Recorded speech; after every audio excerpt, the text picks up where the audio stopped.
अतिवृष्टी, पूर आणि गारपिटीमुळे मोठं नुकसान झालेल्या शेतकऱ्यांसाठी शासनानं ज्या सानुग्रह अनुदानाची घोषणा केली होती, या मंजूर झालेल्या अनुदानातून कोट्यवधी रुपये लाटल्याचा आरोप करण्यात आला आहे। तलाठी, ग्रामसेवक आणि कृषी सहाय्यकांनी पैसे लाटल्याचा आरोप करण्यात येतोय। पण यामध्ये मोठा भ्रष्टाचार झाल्याचा अंदाज आहे। अधिकाऱ्यांनी पैसे लाटल्याची कबुली उपजिल्हाधिकारी गणेश महाडिक यांनी दिली आहे।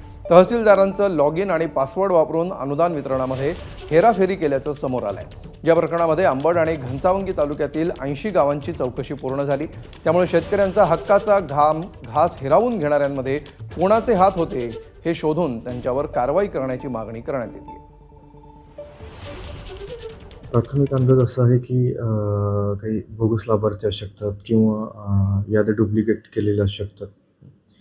तर त्या संदर्भामध्ये समिती सर्व ज्या तालुक्यांमध्ये तक्रारी आलेल्या आहेत त्या तक्रारी ज्या गावांमधून प्राप्त झालेल्या आहेत त्या गावचे तलाठी मंडलाधिकारी यांना 7/12/8 उतारे हे मागवत आहे आणि त्या प्रकरणाची चौकशी करत आहे।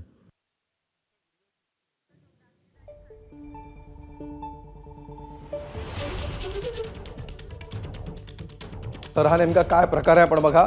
जालन्यामध्ये अतिवृष्टी आणि गारपिटीच्या अनुदानावर महसूल अधिकारी आणि कर्मचाऱ्यांनी डल्ला मारल्याचं हे प्रकरण आहे।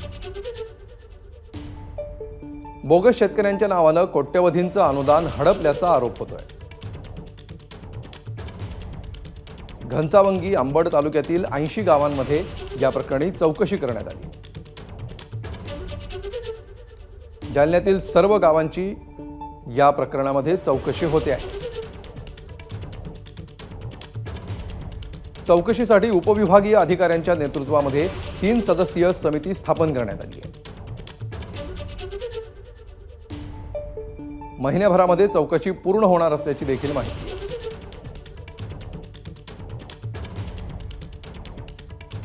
2022-23 साली नुकसान भरपाईसाठी 1103 कोटी रुपये मंजूर करण्यात आले होते। 983 कोटींच्या अनुदान वाटपामध्ये अधिकाऱ्यांनी डल्ला मारल्याचा आरोप आहे। एबीपी माझा, उघडा डोळे बघा नीट।